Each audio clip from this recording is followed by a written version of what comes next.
Louis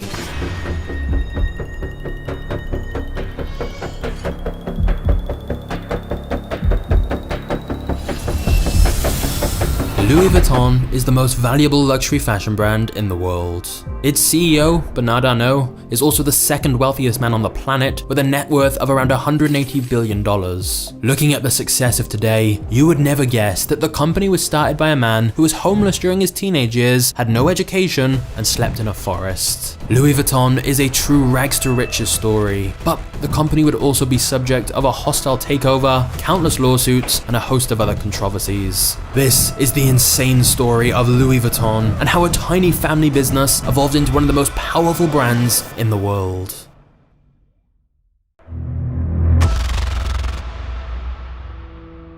Louis Vuitton was born in 1821 and grew up working on his family farm in France in a small village called Ancaille in the middle of nowhere. They had no electricity and no running water. Louis' father Xavier was a miller and farmer, whilst his mother Corinne made hats to help make some extra cash. There are no records showing that Louis ever received an education. The nearest school was in a village 6 miles away, and it's believed he worked full-time on the family farm without learning how to read or write. Louis would have been working in the fields every day from dusk till dawn, just to make enough food to help feed his family. Needless to say, the Vuittons were struggling financially, and young Louis was born into a situation that should have doomed him from ever having a bright future. And then, things got much worse. Louis' mother died when he was just 10 years old, and his father quickly remarried another woman. But Louis' new stepmother was incredibly controlling and manipulative towards him, and he constantly got into fights with her. And so, when he was just 13 years old, he ran away from home with plans to go to Paris. He slipped out in the middle of the night without even saying goodbye. There was just one problem. Paris was 225 miles away, and Louis had no money or food, so he was forced to walk along dirt roads. Most nights, he slept in the woods with an empty stomach and just a cloak to keep him warm. Every time he ran into a new village, he would do odd jobs in exchange for food or coins. However, there was never enough money left over for housing, so he continued to sleep in the woods or wherever he could find shelter for the night. Through these various odd jobs, Louis was able to pick up skills from craftsmen, and he learned how to work with metal, stone, fabric, and wood. This collection of various skills would later transform his life. But at this rate, travel was incredibly slow. It took him 3 years to reach Paris. Not long after he arrived in Paris, Louis was able to work as an apprentice boxmaker and packer. Boxmakers would make custom-sized boxes for clients, as well as pack and unpack them whenever a client was about to go on a trip. This job allowed him to meet many people from the upper class who were looking for custom-made luggage for their travels. And Louis worked here for several years, learning the craft and working as hard as he could. In fact, in 1851, the Empress of France ended up being a customer and took notice of his fine craftsmanship. She appointed him as her personal boxmaker and packer. For most boxmakers, this would be the highest honor anyone could ever achieve in their career. Louis had gone from a homeless teenager with nothing to his name to now working a prestigious job amongst royalty. That was a massive achievement on its own. But Louis Vuitton had an even bigger vision for his future. After getting married when he was 33, Louis used his savings to start his own business and opened up his own boxmaking workshop in Paris to begin selling his own products. You see, Louis had noticed a major flaw in the luggage of the day. All of the boxes were made of leather and had rounded dome-shaped tops, so that rain would roll off the top of the luggage. The major issue was that it was impossible to stack them, so packers had to carry the boxes one by one. Louis began experimenting with different materials to use instead, and found that canvas was lighter, durable, and more water resistant, which meant the trunks could have flat tops instead. This made everything more efficient, as it was now possible to stack them up in a pile and pack multiple trunks at the same time, and they were also more compact. Louis' new suitcase design brought on the dawn of modern-day luggage. At this point, Louis had already built up his professional reputation as well as connections to the upper class, so once he launched his new line of luggage, it was immediately a huge success. He even created a Louis Vuitton catalog so that customers could look at products that he had available and have them made before sending it to their homes. Within 2 years of creating his new suitcases, they were considered an elegant and must-have accessory amongst the wealthy, as it became a status symbol, and the brand had become so popular that he was receiving orders from around the world. He even began receiving orders from royals as far away as Egypt. In 1859, Louis made enough profit to hire a team of craftsmen to help fulfill his orders. He opened a new workshop outside of Paris where he hired 20 employees. Around that time, more and more people were beginning to travel by train and boat, so the number of his potential customers increased exponentially. Traveling was no longer a hobby exclusive to the rich. People from all walks of life were now in need of high quality luggage. It would seem as though Louis had made it and would go on to succeed for the rest of his life. Unfortunately, that was not the case. France was heading to war, and tragedy was about to strike once again for Louis Vuitton. Before we get to the next chapter, I have a question for you. Have you heard about the sneaker company Vessi? Now here's the thing, if you get caught in the rain wearing sneakers normally, your shoes can get ruined and your feet are gonna get soaked. But today's video sponsor Vessi has the solution, with their 100% waterproof sneakers that will keep your feet dry no matter what the weather. I've been wearing my own pair of Vessis for a little while now, and they're actually really comfortable. I've also found them useful for travel as they're so lightweight. But the best part is they're made from Dymatex, which is a dual climate material which will keep you cool in summer and warm in colder weather. So it's a great investment as you can wear the shoes all year round. Plus, if you use the link in the description and enter code MAGNATES, you'll get $25 off your pair of Vessi shoes. So if you want a comfortable, stylish sneaker you can wear in all seasons, check out Vessi today by clicking the top link in the description below. That's vessi.com/magnates with the promo code MAGNATES to get your discount today. And after you've done that, let's get back to our story.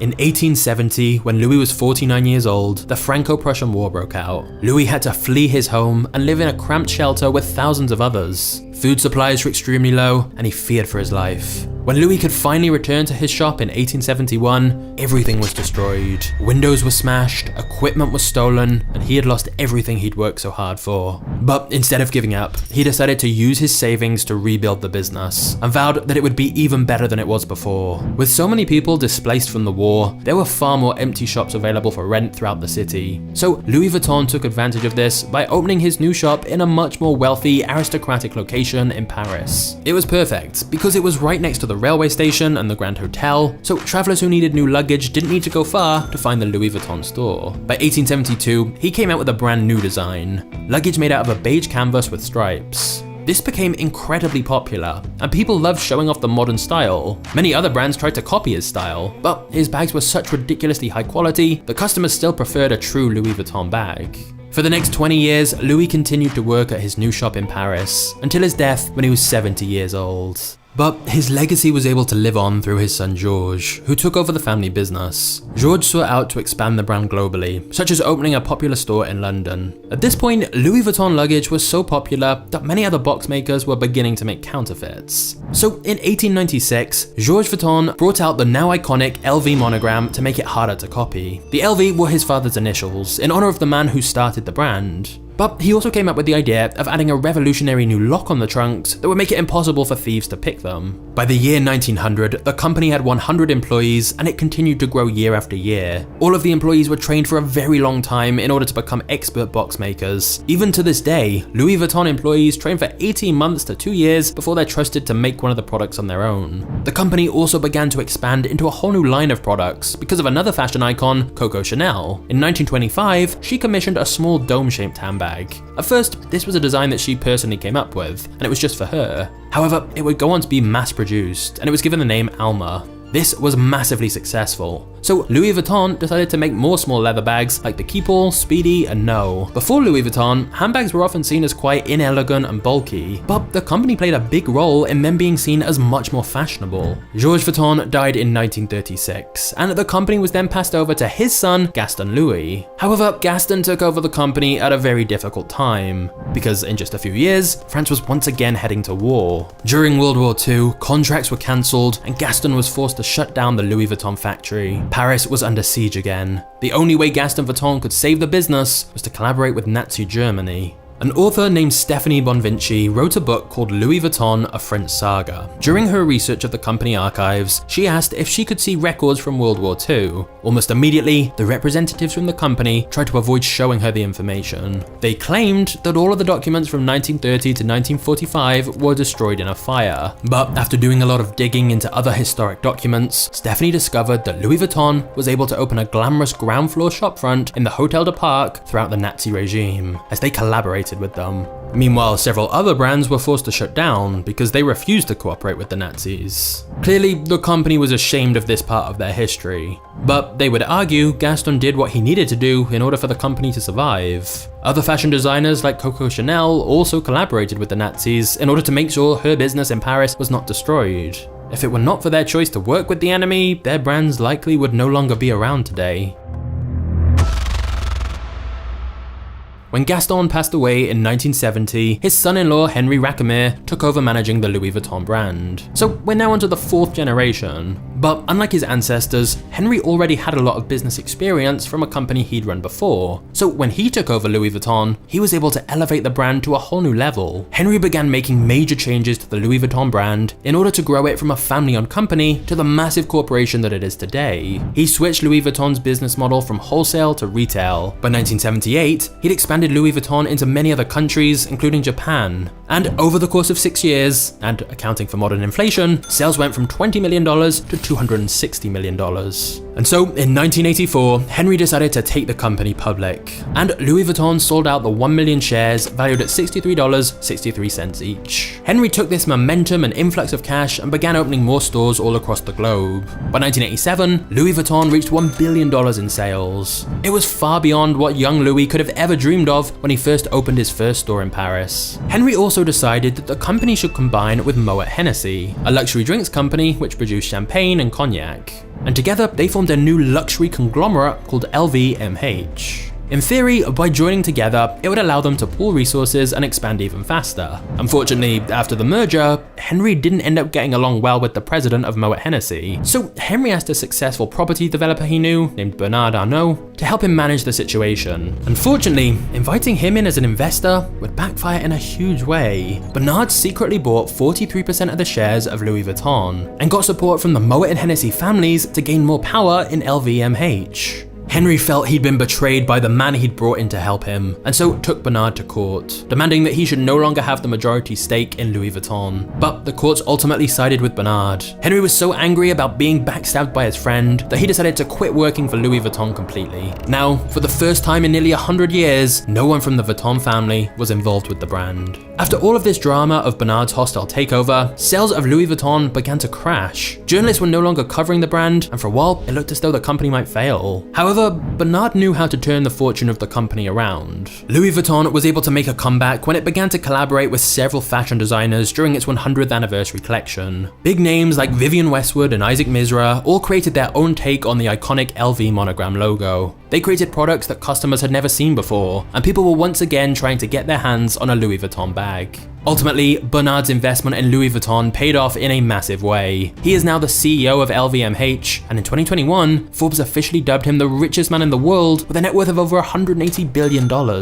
Now, of course, as stock prices move, these rich list rankings change, but he's almost always in the top 5 richest people in the world. However, out of the wealthiest people, like Bezos, Musk, Gates, Buffett, Bernard Arnault is definitely the least known, as he prefers to stay out of the spotlight. What we do know is he has such a ruthless reputation in business. He is known as the Wolf in Cashmere, which is why today LVMH has over 70 different brands it owns through all of the acquisitions and mergers Bernard has pulled off. This one company owns so many of the most luxurious brands in the world, and yet it all started with a broke, homeless teenager.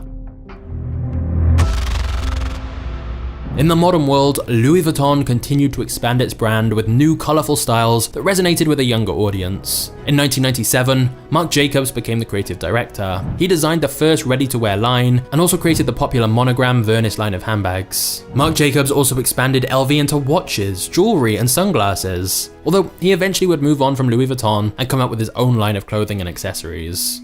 Of course, the company is not without its issues. Louis Vuitton has an entire team of lawyers searching for copyright infringement, and they don't hesitate to sue someone if they believe that they're copying the brand logo. They've even sued Google for search results and advertisements, leading people to fake bags. Google won the case though, arguing they can't control what their users put on the internet. Louis Vuitton has also gone on to collaborate with brands like Supreme, which expanded their demographic like never before. Believe it or not though, Louis Vuitton actually sued Supreme as well for copying their logo, until they realized how profitable a collaboration would be. Now, Louis Vuitton Supreme items resell for a small fortune. For example, the leather trunk is on sale for $125,000. Or even an LV Supreme hoodie is over $5,000. Of course, the counterfeit problem Louis Vuitton had since the early days of the business is still an issue for the brand today. They estimate that every year they lose hundreds of millions of dollars to counterfeit versions of their products. However, even after being in business for 168 years, they don't seem to be slowing down anytime soon. Louis Vuitton continues to be a brand that many people aspire to wear, and it's a staple among the rich and famous. Currently, they are the #1 fashion brand in the entire world, valued at $39 billion. With more than 400 stores, you can find a Louis Vuitton in nearly every major city around the globe. But what do you think of Louis Vuitton?